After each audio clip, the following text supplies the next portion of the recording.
short of it is... Absolutely. How about at the end of the day?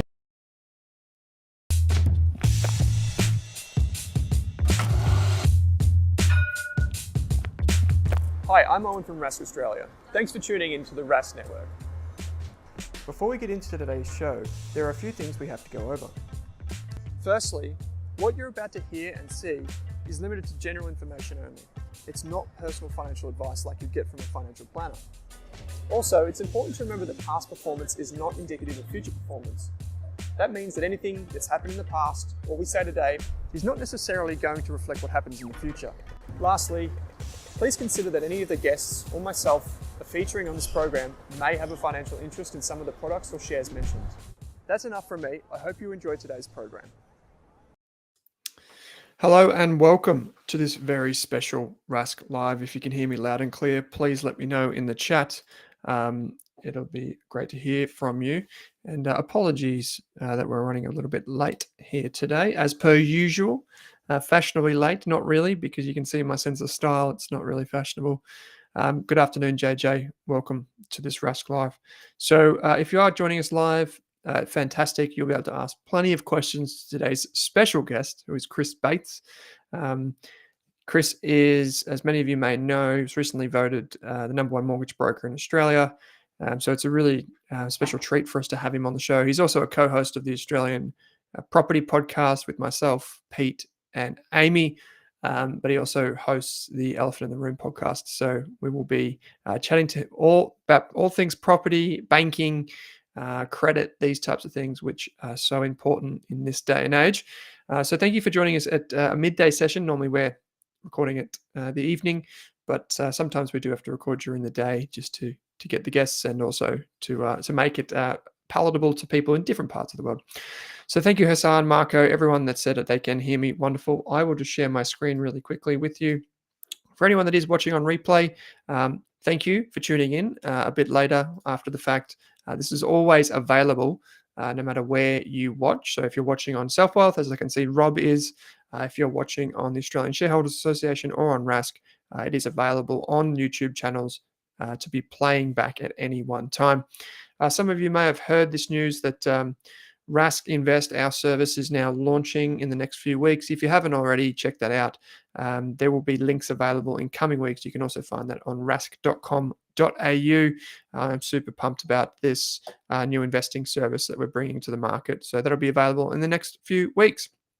Rask live every Wednesday for 60 minutes. You can get it on YouTube. Don't forget to hit subscribe.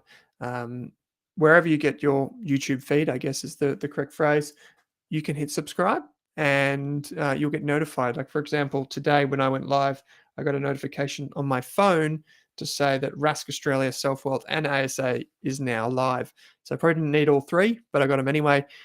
So you can subscribe. It makes your life a little bit easier.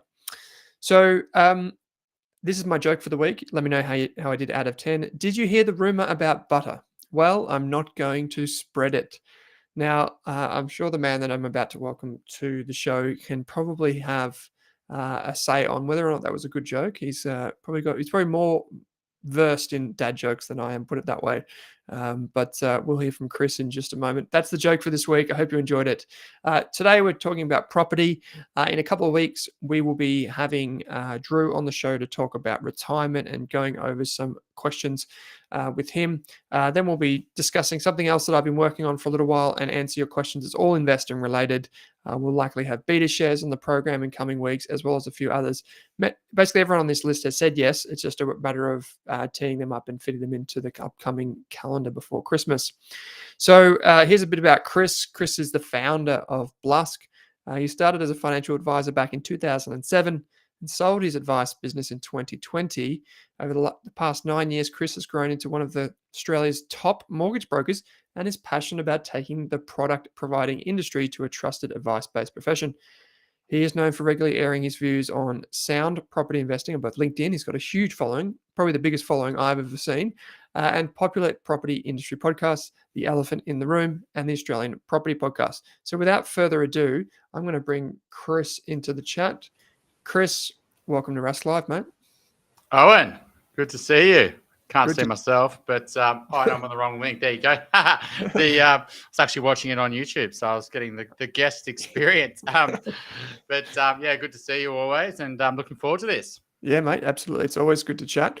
So today we're going to be talking about property, maybe even a little bit of property and shares and the debate that goes on there. I think it's a bit of a false choice when it comes to investing in property or shares. I think you can do both.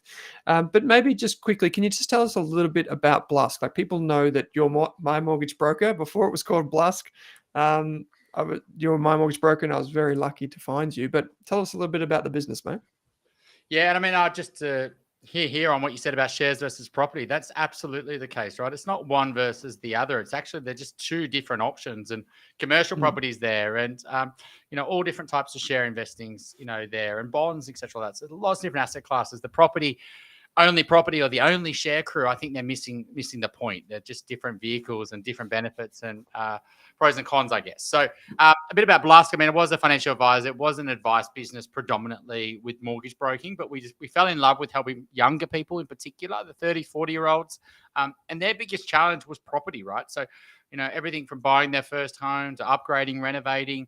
Also, if they had a bit of equity or on top of their mortgage, they could get potentially more leverage into property than they could to other asset classes. And so we saw that as obviously their biggest opportunity as well with the tax settings like that. So we just doubled down on that property conversation and fell completely in love with it, and less in love with the insurance and the super and things like that.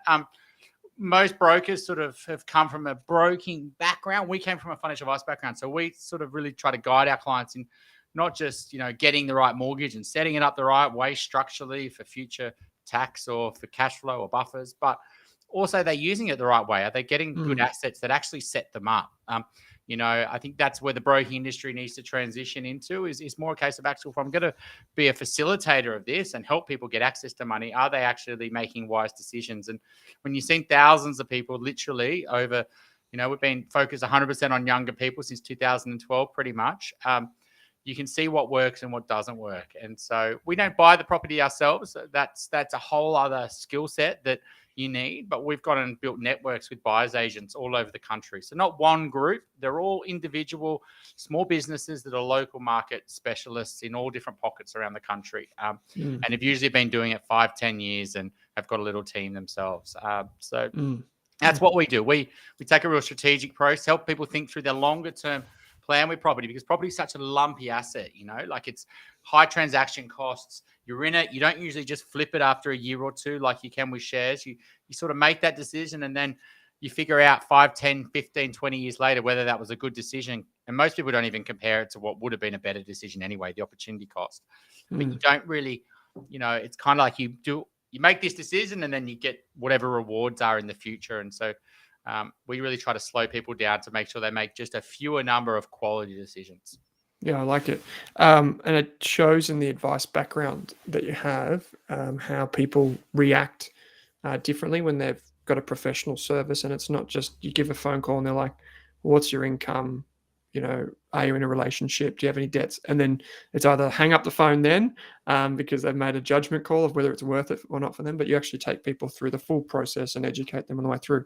Before we get into any more property conversation, I want to ask you the most important question of all, because you can jump onto Twitter or you can jump onto any social media platform or even the news, and you can see interest rates have done this, right?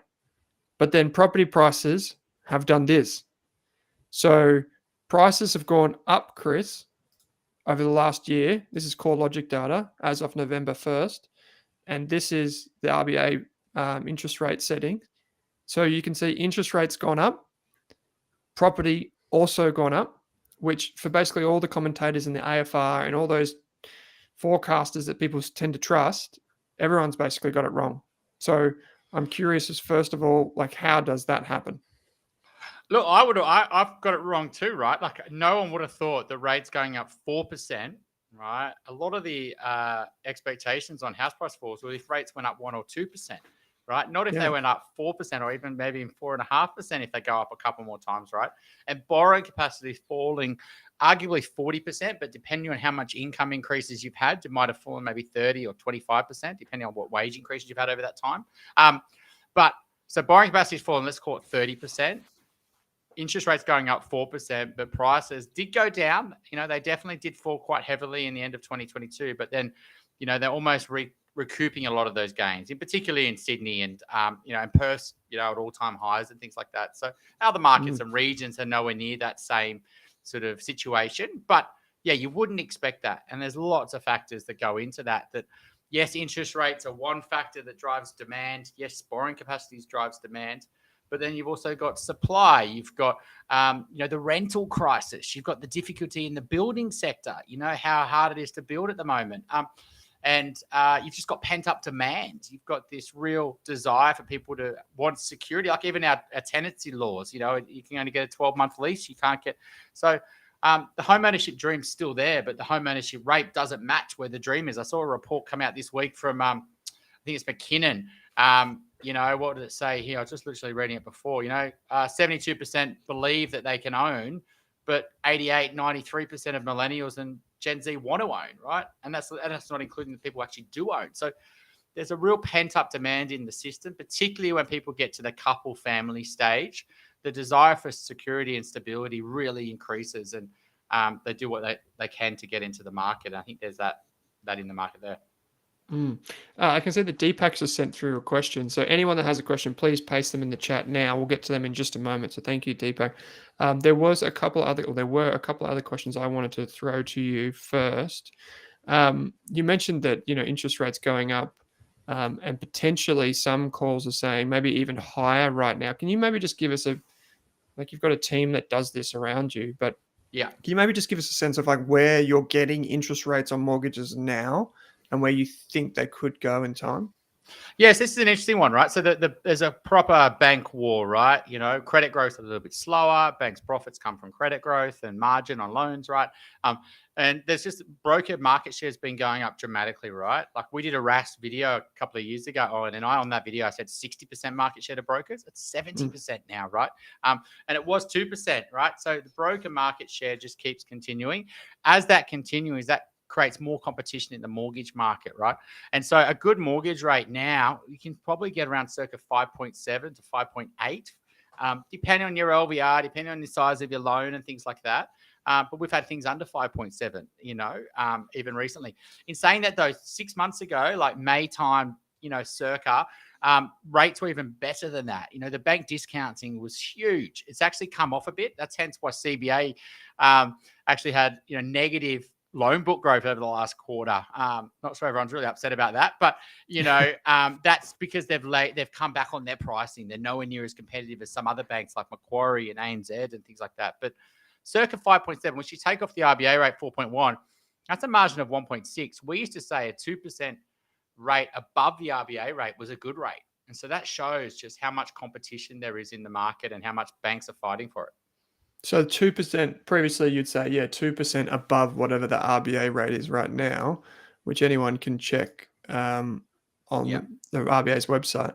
So assuming that would be around about 6%, but at the moment you're saying and maybe one of the reasons is because there are so many mortgage brokers now in the country, they're frequently trying to get better rates for their clients. So it's keeping the banks honest and it's pushed that down, which is good news for borrowers. You told me a little while ago, I don't know when this was, so you have to correct me on this, but the key question for a lot of people is not just finding a better rate and being prepared to do the work and speaking to their mortgage broker, but a part of the equation for anyone, whether they're investing in property or just owner occupiers, is do I go fixed or variable or partially fixed and variable, like a bit of one and a bit of the other?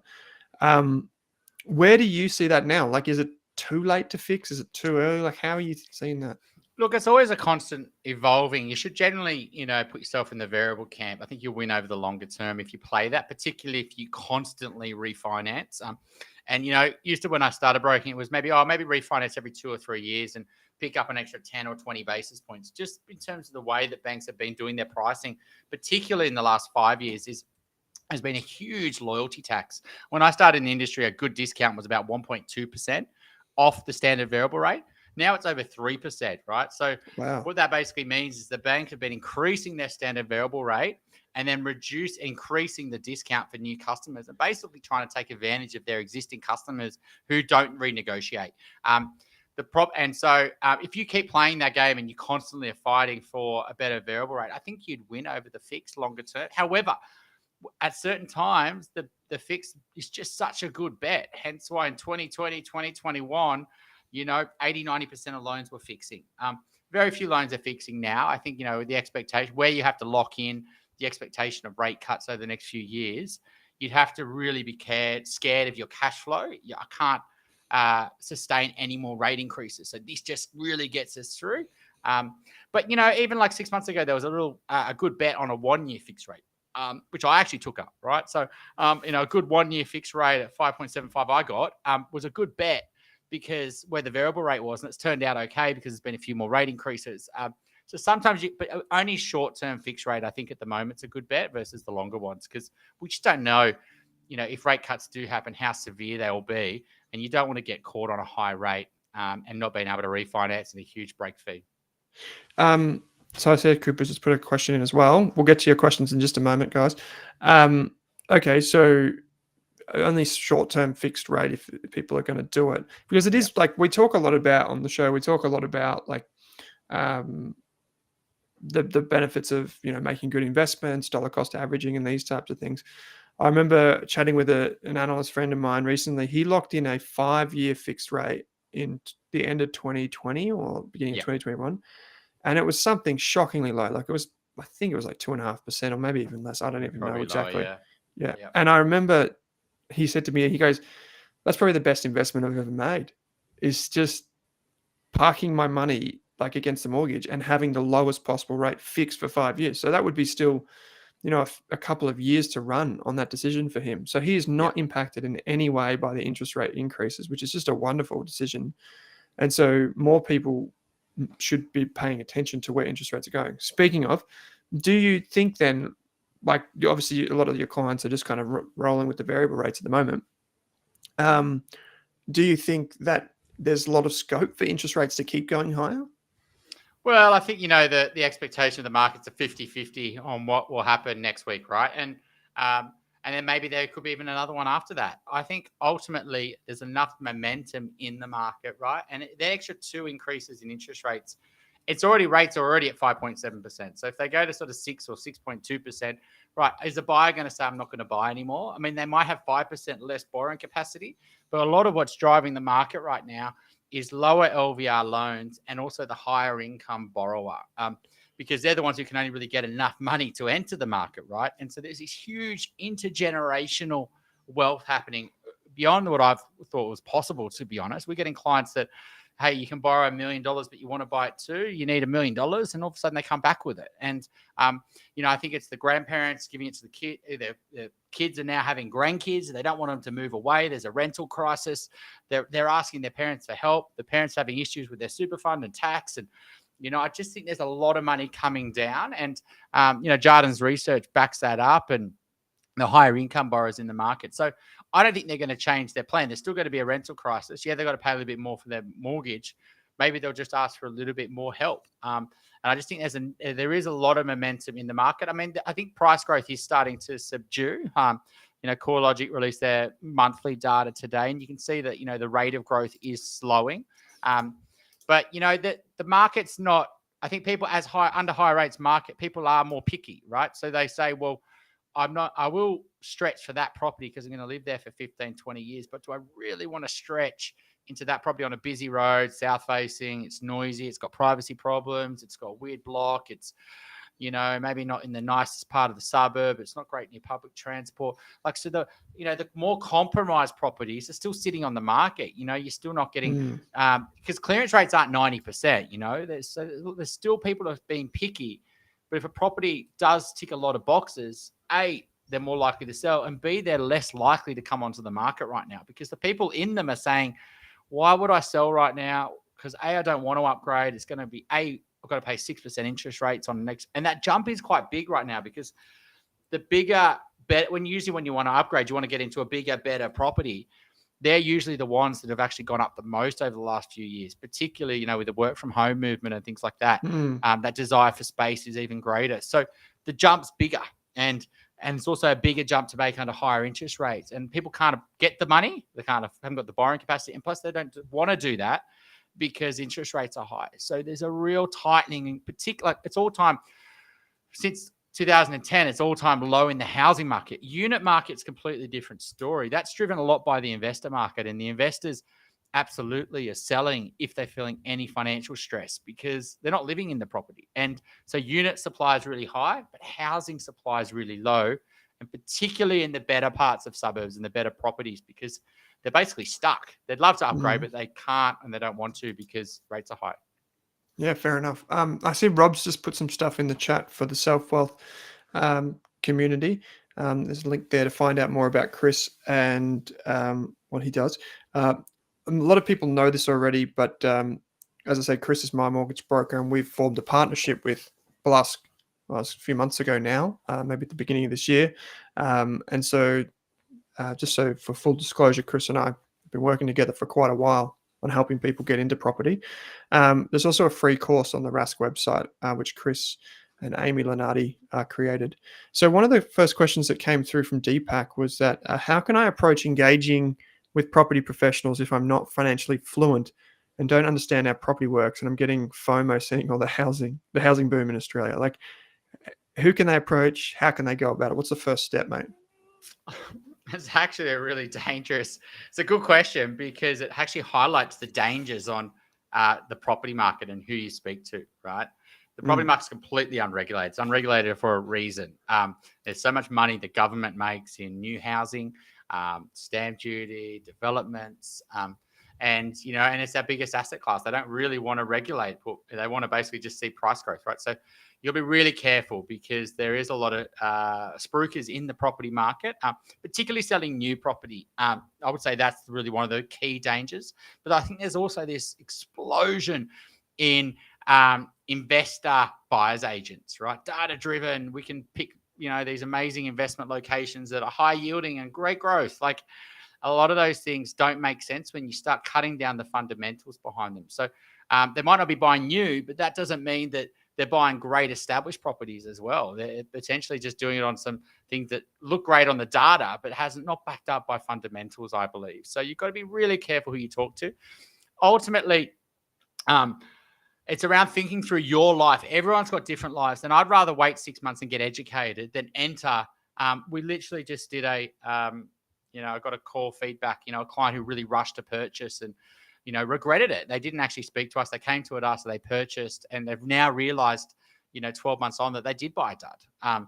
And so you don't want to be in that situation because properties, it's really hard to unwind. Like if you buy some shares and it's not working out, you just take the hit, you get out. A lot of people don't, to be honest. There's loss aversion, but you can get out pretty quickly, and it's liquid. In property, particularly if you buy a dud, it's hard to sell. Like it's easy to buy, it's hard to sell. You've got to, if it's an investment, probably got to get your tenant out. They might not be taking care of the property. You might have to take it a while to sell, so you have to have the holding costs, and then it you might not sell it all. You might have to get it back on the rental market. You might have to do repairs to it to sell it. So it's really, when you get it wrong, it goes really bad, and particularly that if you leave that decision many years. And so I think the first thing is getting educated. I'm going to plug for the Australian Property Podcast there, Elephant in the Room and things like that. Get educated but think through your life, really. I think we're all on different lives. Forget about the society. You're not successful unless you're a property owner. You just have to read one report, the CoreLogic Pain and Gain report, to realize that a lot of people in property do lose, And so are they successful if you lose money? Or no, because they've got an investment property. So anyone who says they've got an investment property or multiple investment properties, don't get too excited by it, And usually the people who've got the most properties have actually got the most problems, if I'm honest. And so just look about your life. What do you like to achieve? Where are you going to live long term? Have you got a partner? What's their plans? Like, are you going to have kids? Can you get a good home? Because renting is a challenge. If you can't afford to get a home, or your life plan's really, hazy where you're going to end up, then I think it's just using your money, but getting into one really quality investment property. And sometimes you might need to wait because you need more savings, or you need to wait for that pay rise, or you don't know exactly where that is. And then engaging the right person in that market. So, yeah, it's so hard. I just want to reiterate what you said. And that's the reason that I wanted to work with you, Chris, and Amy and Pete when we started the Australian Property Podcast. But the reason I wanted to do that is because it's because it's so unregulated. It seems like you can't trust anyone. No offense. Like, it seems like it's at first you seem like, who do I actually trust? And it's not until you kind of build that foundational knowledge of what is right and wrong and where people tend to go wrong really quickly, that you start to get a sense of it. So Deepak, it's really not a plug because it's a free course, but you can go and take that free course, or you can listen to any of the podcasts. There's some great podcasts around, not just the ones that we work on. I see Mark did say that he locked in his rate at 2.24% in 2021 for 5 years. That's just unreal, Mark. So well done to you. Cooper did posed a question earlier on. Just wondering what the process is for someone refinancing who has a first home buyer scheme mortgage if I haven't paid down to the 20% equity to release me from the first buyer portion. I think this can depend on the location as well, depending on where you bought it. Will I have to pay LMI if I refinance and all these types of things? I guess the question can be generalized because Cooper knows we can only provide general thoughts here. Just around those schemes, Chris, and then redrawing equity. I think I sent you a text message the other day saying, hey, mate, what's the current feel on refinancing now? Where is that line in the sand for banks? Yeah. Look, I mean, generally speaking, you need to get under 80% LVR to refinance. It'd be interesting just to go back to that bank and just see if you can get a better price. I mean, you don't have to refinance to get a better deal. And True. so, and the banks have been really good there, to be honest. They've realized that if they don't look after customers, they'll leave when they can. So they could make some money off you for another 1 or 2 years, but then you get a bit of a, sour taste in your mouth, right? Yeah, Well, they didn't look after me, and now I'm going to refinance elsewhere. So I just go back to them, ask for a better deal. Look, depending on what you do for jobs, certain professions, you can refinance at 90%. There might be some other options, but generally speaking, you need to be under 80%. Yeah. So I just wanted to highlight something you told me ages ago. That some banks, just to give you a sense of why it's important to speak with a financial advisor, like if you run your own, a mortgage broker, sorry, if you run your own business, there's even options for certain banks. If you have a business and you want to do a line of credit for the business, some banks are more receptive to a line of credit for investing and these types of things, right? Like, it's not just like a one size fits all for every single bank. Oh, absolutely. I mean, particularly for self-employed. But every bank has different rates, but they also have different policies. So they have different servicing calculators. They have different niches. They'll look at, casual versus bonuses versus self-employed versus contractor. They'll look at them all differently, right? And so you'll be able to borrow different amounts from different banks. They'll have different product niches. Some will do like, guarantor loans, and some will do bridging loans. And so there's all these, and particularly when you've got more complex needs, you do need to be bank shopping, not just for rate, but also for the right structure. I mean, what you're talking about there is something that NAB will do for certain businesses where you'll end up to 80%, but also will end up to 100% for some business owners as a different type of line of credit for them and things like that. So, but a lot of other banks don't do that. So it's just, that's the role of a broker, though. We look at your situation and go, how are we going to best structure this for you, but also get you the best deal? It's just sometimes you don't know what you don't know, right? With finance, like I was learning the other day, even some options around director loans and these. If you run your own company, like there's so many options. If you have a good team in your corner, mortgage broker, buyer's agent, if that's what you want, accountant, financial advisor, having a good team is so unbelievably valuable. And it's every time, like every 2 months, I have this realization every time I discover something new. Hassan did ask a good question, which is, what is the impact of rates rising on the construction industry? Any thoughts on the impacts, considering higher rents will keep pushing inflation higher and higher? How do you think about that? So Pete and I have discussed it a lot on the Australian Property Podcast on our weekly 2 cents on a Sunday morning. Look, I really feel for the construction sector. You had rain, COVID, labor shortages, materials through the roof. The home builder created unnecessary demand, and profitless boom. You've now got massive, construction failures now on the back of all this, and projects aren't stacking up. When you look at the cost to build, and so I think a lot of construction industry runs on a pretty small margin. I think the return on equity is pretty good, versus what they invest and what they get back, but their margin's really tight. So if it goes wrong, it goes wrong. Hence why you're getting a lot of businesses going under. Look, I think higher rates will only do 2 things. It will reduce how much people can buy, can borrow, and it'll reduce how much they want to spend, right? And right now, the numbers don't stack up anyway. For a lot of developers, you look at them, they can't basically build things for first-time buyers because first-time buyers can't borrow enough money to justify doing the build. So developers who are doing the high-end stuff that particularly suits downsizers, so the more affluent parts of the capital cities, they're still making projects stack up and they can sell them. But a lot of projects just can't get out of the ground right now just because the cost to build, then you add in the margin, and they've got to charge a bigger margin right now because they haven't got much in their kitty, right? So they need to recoup that and build up their sort of emergency fund.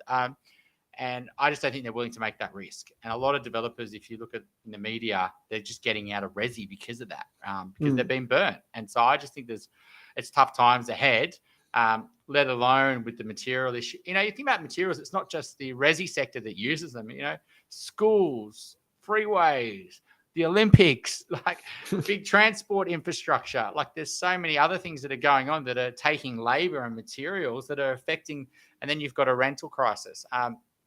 So yeah, I don't think it's good news, to be honest, particularly in the resi sector, unless you're working on the high-end projects. You look at a company like Fortis in eastern suburbs of Sydney, they're pretty much doing development on every corner in Double Bay. But that's Double Bay, right? That's not in lots of other parts of Sydney where these projects don't stack up.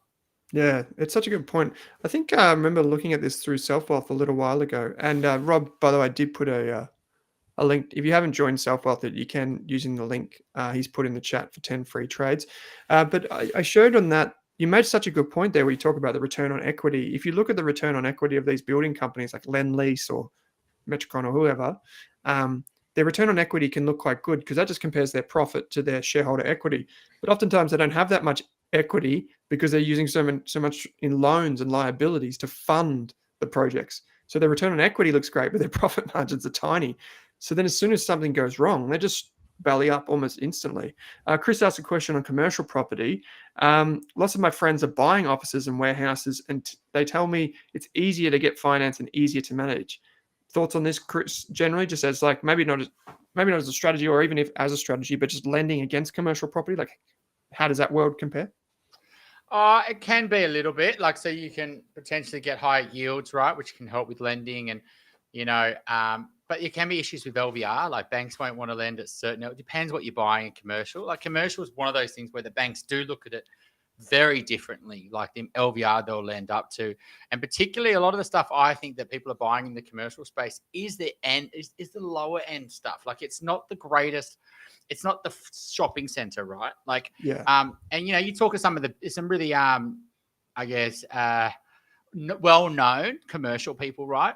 Like look at where they think the sweet spot is in commercial sector. It's usually past the everyday mum and dad investors borrowing capacity and where they can enter the commercial. Right. And yeah, I mean, it has done quite well recently, right? Under lower interest rates and a lot of money going there. And that's seen great price growth. But is that going to stack up under higher interest rates when someone in their, retirement years who should be buying commercial property? Do you buy a commercial property that's yielding, 6%, or do you put it in cash that's giving you 5%, right? Like, yeah. I think those days where the cash was 2% and you get 5 or 6% on your yield on your commercial property, a lot of money went there, which craved capital values. So my view on commercial property is, the stuff you really want to own is probably out of your budget. Like, and, you look at the best commercial investors, they do go up the tree. They really try to get those lower risk, high growth assets, those real cornerstone, scarce assets.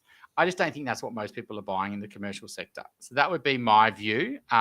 You might be able to get a bit more lending, but you might have LVR issue. And I don't know whether you're really getting the top quality commercial properties. I think I couldn't agree more. I think a lot of our finance industry and the investment industry hasn't really adjusted truly to higher rates yet. Like, I don't think that it's fully sunk in. And that's why I feel like rates don't go to infinity and beyond, because I think the effects of it are only just starting to impact the economy.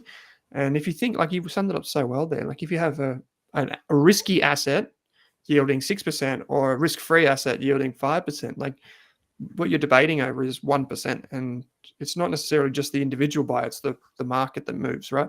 I'm going to get to Lemon's question in a minute because I wanted to put something to you, Chris. But Mayraz just wrote in and said, thoughts on cross-collateralized loans or might be better off getting a standard loan, a type of loan for more than one investment property? Oh, so there's a lot of misunderstanding, I would say, with cross collateralization. So a lot of people think that if you have all your loans at one bank, it's cross secured. That's not true. You can basically have your loans all separate loan agreements to separate properties. And so each loan is under 80% of the property value. So rather than like a big loan of $2 million secured by 4 properties, and one loan, or even if it's different loan splits, it's still secured by the properties, right? I think that's and it is a mistake we do see. We do see clients come to us in that structure, which it didn't need to be. So how you secure your properties and how you structure them is part of the decision making. But it doesn't mean you need to go to different banks, because there's sometimes advantages of keeping it one package fee, which is a very small benefit. The ease of access. You've got potential rate benefits. You can maybe play in the private banking space because there's minimums there that you need to access and things like that. So, yeah, it's just how you structure your loan. So if you had a choice of cross-secured or unsecured, or individual properties, then you'd absolutely go. That's not unsecured, but individual properties per loan, you'd absolutely go for that, because where the issue comes is, I don't know, this is a dire situation, but you basically can't pay your mortgage back and you default on one of your properties. The loan that you default on is the property that they'll sell when it's not cross-secured. But if you have them all cross-secured and you default on one of your loans, they'll just go and sell your best asset, which will probably be your home, right? They won't go, oh, I'm going to sell that apartment that is going to take me 6 months to sell. They'll go and say, what can I get my money back quick here? And they'll just start selling your best assets first to recoup their money at usually fire sale prices. So it can wipe you out. But I mean, it's not a great situation, a bank foreclosing on one of your properties anyway. And if you got to that situation, really struggling, you could just sell off one of those properties, right? So that's where the issues, I feel, lie. It makes sense. Okay, so I wanted to put something to you. So when I've started in this industry as a typical investment analyst and whatever, I thought, debt is bad and all these types of things, like most people. And I thought, well, I don't want to leverage up my personal balance sheet to buy property. It seems so ridiculously expensive. And then, of course, it went up like 3 or 4 times. But I have this kind of belief now that if people are pursuing financial independence, whatever that may be, like whatever flavor that is, whether that's retirement on time, whether it's a comfortable retirement, whether it's an early retirement, I think a lot of people, at least in the Rask community, are seeking that. Like they want passive income, they want to grow, but they also recognize, and I also recognize, the power and unique feature of property, Chris, is that you can use leverage to get exposure to this asset class. And I think, like, for people earlier in their journey, particularly, 20s, 30s, 40s, if they're planning to be employed in a secure job, they've got their strategy done, property seems to be like a really well-worn path and a really sensible path, it would seem, provided you buy the right property. That's probably the key asterisk, number one. And number two, provided that you don't let the debt overwhelm you in the worst case scenario. But what I see in our community, Chris, is like a lot of people using properties, not a lot, like they don't go and buy 5 properties over the course of 10 or 20 years. They might buy 2 or 3 really high quality properties. But then as they want to approach retirement, like say 5 years out, they start to deleverage those properties and start to move that money into ETFs, into listed investment companies, into REITs, and these types of things that pay passive income. So they expand the asset base, the exposure base early while they can afford to take that risk from their salary perspective. And then as they prepare for retirement, they start to consolidate into more liquid assets that pay net positive income. So like positive cash flow, right? Rather than negative geared assets. As I described that to you as a very general gist, and everyone should seek the advice of a planner and a mortgage broker and all that sort of stuff. As I described that to you just now, does that seem like a strategy that makes sense to you? Absolutely. So, generally speaking, clients come to us in their early to mid 50s. Everyone's got different work plans, right? But it's a really tricky situation because usually they're in they probably put off their retirement planning a little bit too late, to be honest. That was one of my frustrations when I was an advisor. They came to me and they're like, I want to retire in 5 years and I've done nothing besides buy a house and, I've got $1 million shortfall. What can I do? It's like, well, it's hard. Like I haven't got a magic wand. So that situation there, it's hard to recommend resi. Like it's sort of like, because you're not really getting the benefits of leverage, because usually they can leverage almost just as much into shares, and shares are a lot more liquid, a lot more easy to sell down in retirement. The time frames there, the negative cash flow might not be as big. So you're not getting a big lumpy asset. And so, we think they really need a really strong retirement planning if you're in that age. You really need to think through what you can do with super, what you can do with other investing, and be very hesitant entering resi in those age brackets, particularly if you're getting closer to 60 and you're looking to stop work, right? Most brokers probably wouldn't say that, right? Most brokers come from okay, you want it, I can deliver it. If you want to leverage yourself into super fund, we can do that. We're very against that as well, right? We think that, punting your super on a property is really dangerous unless you can get a good asset. And most people can't. They haven't got the budget to do it. So that would be my advice. Younger, absolutely. Like, it's hard to argue if that person is in their 20s, 30s, and they've got, they can get, a 90% loan, put a 10% deposit plus stamp duty, so 15% down. And let's say on $1 million property, that's 150,000, right? Then they live in it. And so they save on rent. Maybe the rent's not too far off the interest, right? And that 150,000 has got them $1 million property, and they live in it. So it grows tax free. It goes from $1 million to 1.4 million, right? Like a 1.3 million, right? Their 150 has now turned to 400 or 500. Tax free, right? Yeah, huge. And that might have happened. That's a 30 or 40% growth. That might have happened over 6 years. Well, it'd be hard to triple your money in the stock market, right? After tax, right? It's very hard to argue with the leverage return. However, not all properties grow at the same rate. If that was an apartment in Sydney, if you bought that apartment in Parramatta, Epping, St. Leonard's, even places like Rosebery, has that gone up over the last 5 years? No, it didn't even go up when rates were 2%. It's actually gone backwards. So, but if you bought a little apartment in Neutral Bay, or you bought one in Rose Bay, or the beaches, it's a completely different world. And then the housing market works similar, etc. So it's not just getting into property. It's getting into a good asset, and being really strategic around that, because and then it's so hard to argue with those returns. And the same for investing. Like if you got a little bit of equity in your home, but you've got a great borrowing capacity, right? So you can probably service a negative cash flow on a property. All you're really putting down there is that negative cash flow, because you're using the equity in your home to fund the deposit on the investment property. So that negative cash flow, which might be 5, 10, 20 grand a year, is allowing you to borrow, let's call it $1 million or $1.5 million property or something, right? So that 15, 20 grand a year is getting you the growth on that property.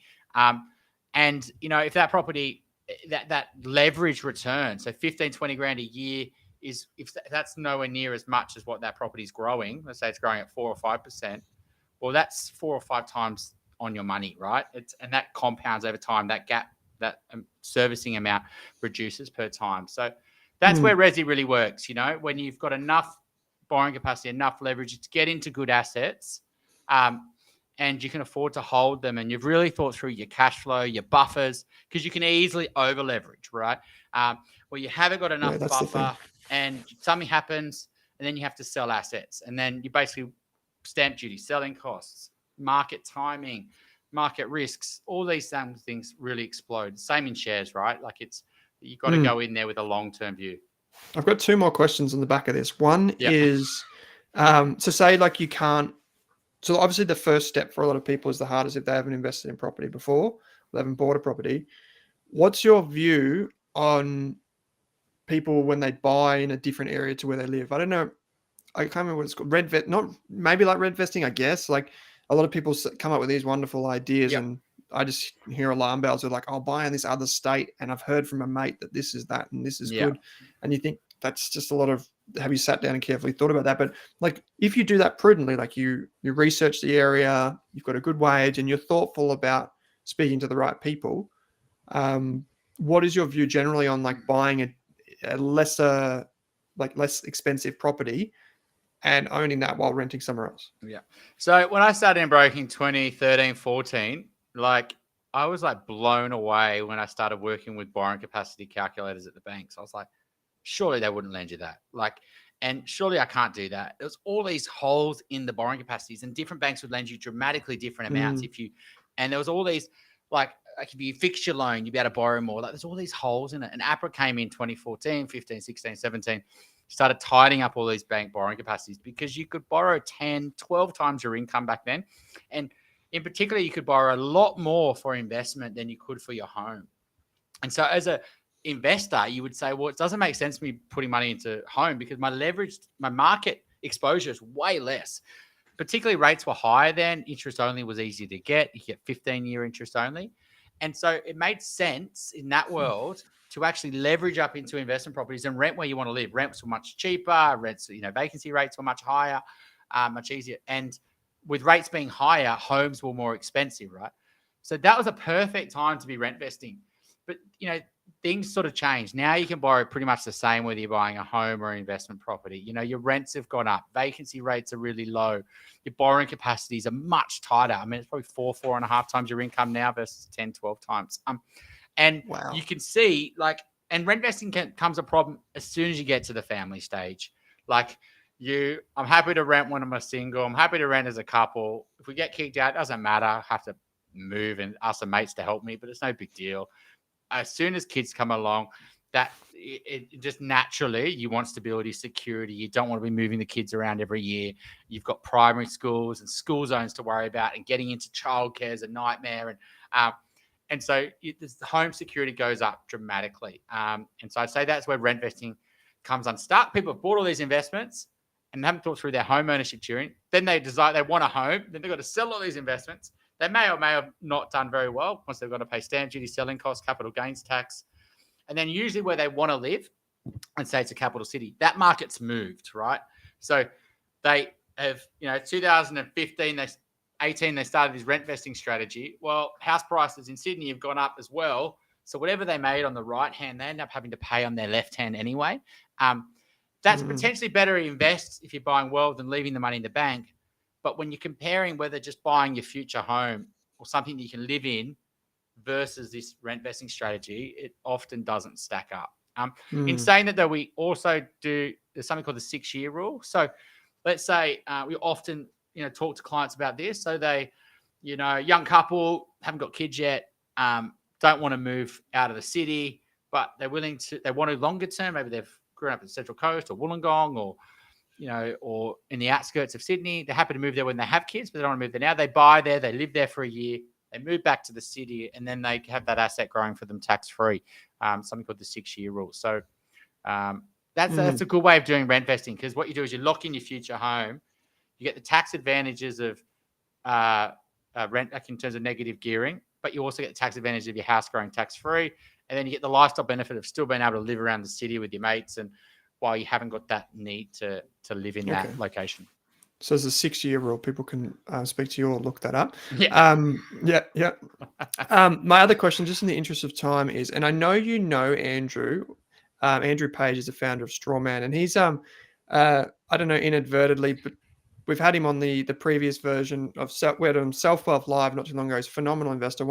I think he's one of the best investors in Australia. Wonderful small cap analyst, and we had him on the show, and he's inadvertently become a poster child for the rental crisis in Sydney, because he's got a couple of kids. He's moved something like 10 times in 15 years or something like this. And he owned a property. That was the crazy thing, is he owned a property and he saw the returns that he was getting from the stock market. And he thought to himself, well, I'll just take my money and I'll just put it in the share market. Now, I remember thinking when I first heard about this, and Andrew, I don't think I'm speaking out of turn. I remember Andrew and I talking about this briefly, and I said, do you regret selling? Because couldn't you have just taken the equity and redraw that equity as a line of credit to then invest in shares, like to use the debt to buy the shares? And I think that was his regret, that he didn't do that, because then he would have maintained the family home, but then taken out a separate line of credit to buy the shares, which potentially, if they structure it right with your accountant, is tax deductible, that interest. So can you talk about that that strategy as well, and how people use that strategy? Yeah. So I mean, that's the thing. Resi is such a great asset for banks, right? They're all invested in this, right? They're invested in pumping up the prices, and so you can lend on residential property really easily, 80%, 90%, even more than that, which we spoke about before, right? And so, I think the a misunderstanding there is that if you want 150 or $200,000 in the stock market, well, what potentially you're better off to do is get your properties first, build that equity in those properties, and then you can redraw that equity to then get your exposure to the stock market. And that equity that you redraw, yes, you pay interest on that, but that interest is tax deductible.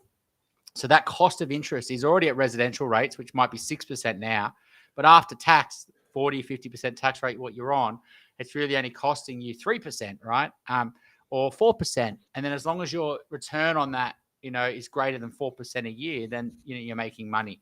Plus, you get the home ownership growing tax-free. So what you basically do is you use your money, get a property, you buy a good asset that goes up in value, and once that property's got equity in it, then you basically redraw what your deposit was to buy that property, and then you get your exposure to the stock market. So you do get a little bit of a delay there.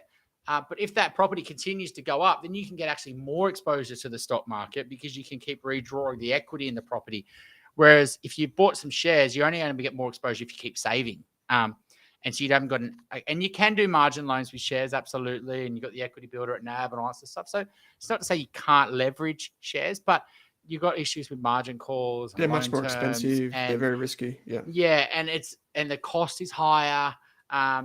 And so, whereas Resi, you can get a 30-year equity release and even interest only for the next 5 years, and it can be at a good rate. So that the bank's not going to call on that money for me, right? I'm not going to get this. If stock markets fall 40%, I'm not going to have to rush and sell or dip more money in. And so it's a much safer way if you know how to do it. So if they wanted to do that, Chris, they would obviously speak to a mortgage broker like yourself, but then also accountant. Do they need? Would you say get tax advice or? Look, we definitely will give you an explanation on how debt recycling works and how does it work with loans and structuring. Absolutely, you should then run that through an accountant. It defies. One of the reasons we sold the advice business. One, we stopped doing a lot of that advice. We didn't want to do the insurance, the super stuff. We just wanted to help people on their property decisions. We're referring it out anyway. But two, because a lot of financial advisors were referring to us, right? And we've really grown that part of the business.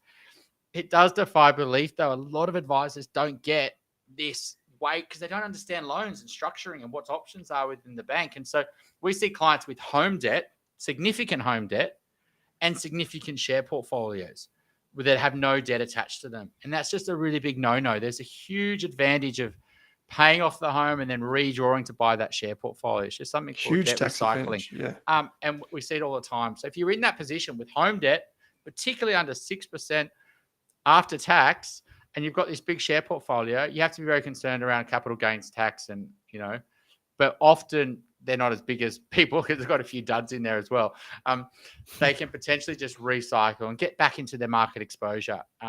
Maybe they dollar cost average back in and things like that. So, such a good point. Yeah.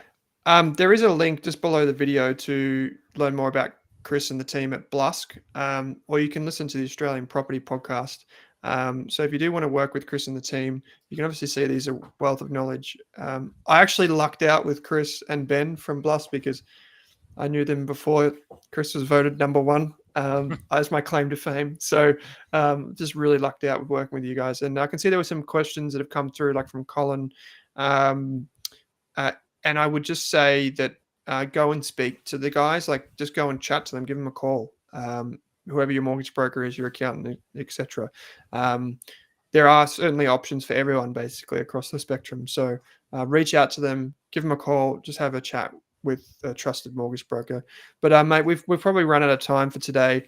I just want to say thank you. For anyone that's new in their journey, you can get Chris's free course on Rask or get in contact with the Blusk team once again. So mate, thanks for sharing some of your wisdom and some of your lunch break with us. Really appreciate it, mate. No problems, mate. Good to chat. And thanks, everyone, for tuning in. We'll talk soon. Thanks, mate. All right. So that was Chris Bates from Blusk, founder there. Frank says he is the GOAT, but he is good. I hear a lot of rumbling from others, but he's good. Well, that's wonderful. Yeah. I do really enjoy getting the chance to chat with Chris. When I asked the Rask team, of all the podcast hosts, who do they like to listen to the most? Almost all of them say Chris.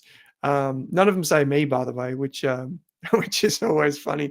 So yeah, I just want to quickly finish this live off, of course, with a few slides. We'll be back in the next couple of weeks. So don't forget, you can chuck your comments in the chat. Even if you're listening after the fact, if you're watching this tonight at, say, Perth time, you can leave a message. You can see the comments in the videos. I check all of the videos for comments, and so does Rob from Self-Wealth. So just let us know. We will be hosting a webinar for the new Rask Invest service coming up in a couple of weeks. So if you are on the Rask emailing list, please check out the email that will come probably in about a week or two. Our members already know what's happening, but everyone else doesn't. We're keeping it under wraps for the next few weeks until the webinar in a couple of weeks. So check out your newsletter if you haven't already subscribed. Do that now. So this is my quote for today: buy when everyone else is selling and hold until everyone else is buying. This is a quote that comes from mastersinvest.com, but from J. Paul Getty, which talks about the wisdom of the crowds and why the crowds are often wrong. Oftentimes, the best time to buy is when everyone else is selling, and you make money from holding. And the way you make money from holding onto a long-term investment is because everyone else wants to buy it, or in the case of shares, because the company gets more profitable over time. And a lot of people think you need to do something in order to make money, and in fact, you don't. You don't actually need to do anything. There's that old cliche of don't just do something, stand there. And it's a really I guess important lesson I keep coming back to is like sometimes you just let the market do the heavy lifting for you over the long term, and that's why we're all investors. So Lemons, you did ask a question. What resources or courses would you recommend to learn more on these topics? So if you're talking about property, Lemons, you can honestly, I'm saying this because it's free. The Rask property course is free, so you can go and check that out. A lot of people have taken. We've actually enrolled 1,200 people this year. It's just a free course. You can go and take this. It's just on the Rask website. If you want to learn about property in a more less kind of focused way, you've got our Australian property podcast. Shameless promotion there. You've also got podcasts like the Property Couch, which is really popular in Australia. So I think the Property Couch is currently the largest. This one's probably the second largest. There are others like Chris's Elephant in the Room podcast. There are a couple of others, but those are the big ones now.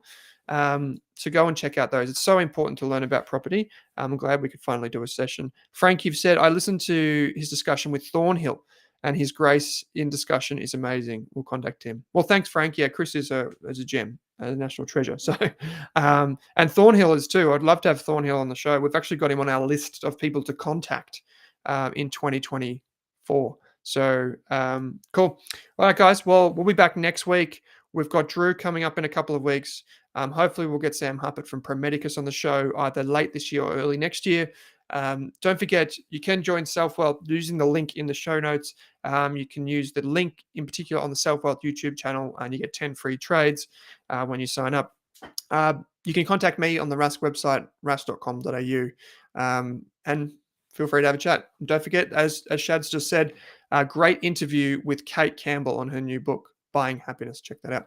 All right, guys. Bye for now. Thanks for tuning into this lunchtime session, and we will speak to you probably in about 7 or so days is what I'm going to say. Probably about 7 days. In the meantime, happy Halloween. I'll see you then.